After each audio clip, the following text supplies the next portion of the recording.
All right, let's begin by talking about Daniel Milton Rooney, DMR. You see the patch, and something very unique happened to you because of your wonderful girlfriend who happens to work for Remax. Again, if you're looking for a house, you see, she sells it, he gives you the money at PNC, it's all good. Tell me about what she did for you. Well, my father, my son and I, my son's Nathan Kelly, he's 13. We were at a Steeler game. We were sitting closer to the field, and I saw Jimmy Joe, and I yelled, "Jimmy Joe," and he turned around and just so happened to took a few pictures of us. So he posted it online, and my girlfriend got wind of it, and for Christmas, she had pictures made for all of us with Dan's patch that is on the Steeler uniform. And it's a beautiful picture. I mean, just a wonderful, wonderful picture. I want to thank Jimmy Joe for that, because without him, it wouldn't be possible. And of course, Anna, thank you very much for being so thoughtful. But it was a beautiful picture. It really was just kind of a moment. A moment that, you know, it wasn't staged or anything like that. So you don't get those very often. Good stuff. And by the way, Mrs. Rooney, I did as promised on my show from Coons Market on Christmas Eve.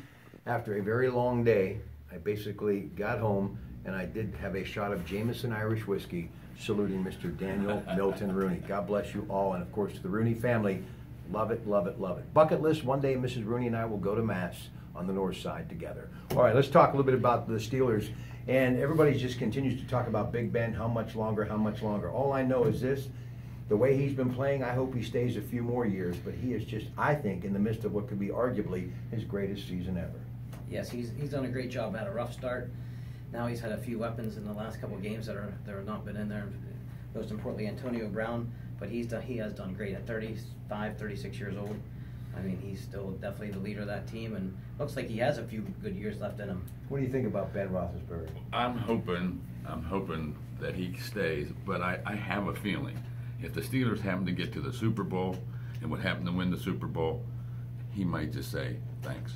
I'm done. Right. You know, I'm telling you what, if you watch the games in particular, I mean, he still takes some hits. I mean, they don't sack him as much as they used to, but he gets a little slower getting up every time, it seems like. How much better is this offensive line, which is pretty good? Villanueva and, of course, Pouncey with Marcus Gilbert in the lineup. How much better are they, do you think? And DeCastro, too. I mean, yo, forget it. Lights out. He's a Pro Bowler this year. I mean, I think that's why the Steelers spent all that money, was to protect Ben and to make sure that, you know, if you talk to a football coach, which I'm not, football's won on the offensive line and defensive line, and so they've invested in that. They have.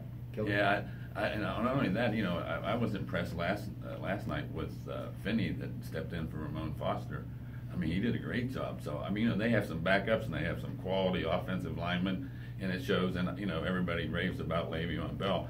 He doesn't run if they don't block. I mean, no. That's it. But here's what Le'Veon Bell does. Because of Antonio Brown, we're still wondering.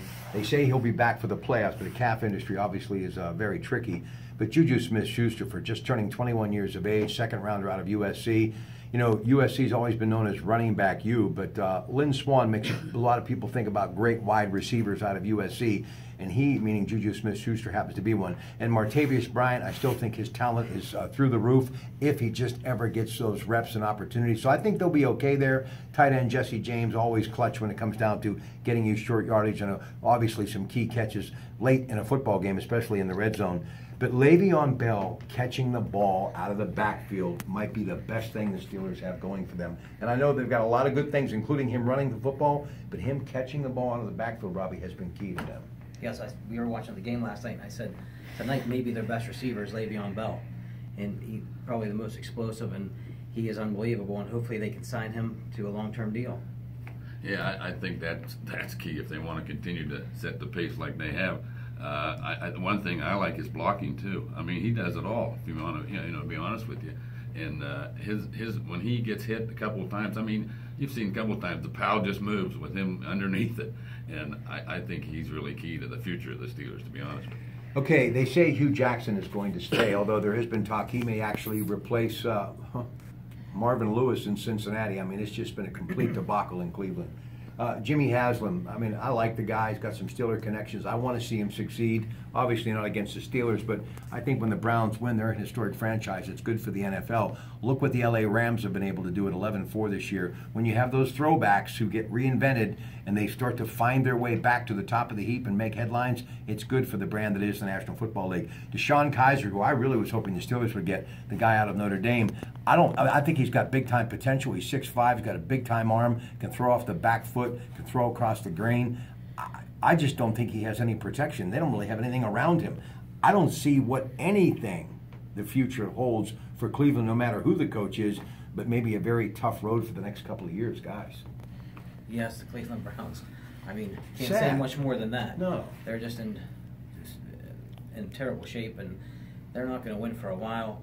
I would say that, you know, they could have got a couple of those guys that came out last year, like once, and they passed on them. I mean, that might have been a different story if they had them. I'm not as sold on Kaiser as you are, but the poor Browns. That's all I have to say. All right, before we get back to the rest of the AFC quickly here, let's talk about the defense. Kid out of Ohio State, Cam Hayward, 12 sacks on the year out of the 3-4 defense. He may be their best rush lineman they've had since the glory days. Yeah, I think you're absolutely right, Rob. He's really come on. I wasn't really sold on him at first, to be honest with you.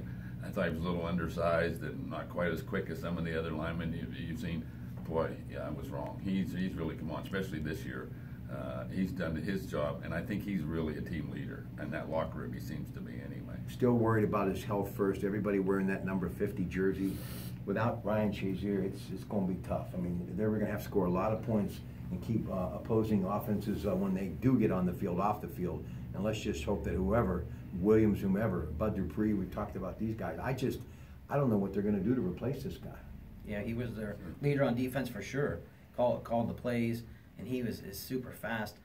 You know, sideline to sideline, you know, all the way around.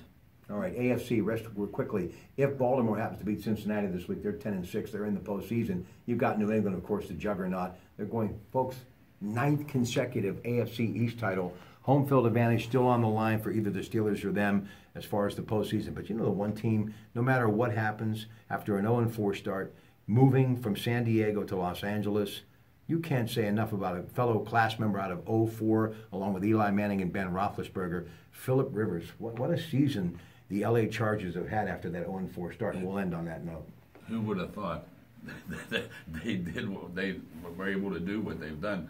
I mean, I really thought they were dead in the water to start with. I've always been a Rivers fan. I always thought he was fantastic, and I didn't think they surrounded him with quite enough talent. But you got to watch for them. But you know, our old nemesis, Baltimore. Our games between them have been historical, especially recently. So Suggs and Flacco. Oh. That's all you got to say. Yeah. It's always a 3-point game too. All right, listen, folks. Rob Kelly, Bob Kelly, Rob Pratt. Thank you so much. Tomorrow night, more Steelers and bowl games. Gino DeMarco, the head coach of Geneva, at the Brighton Hot Dog Shop in Beaver. Good night.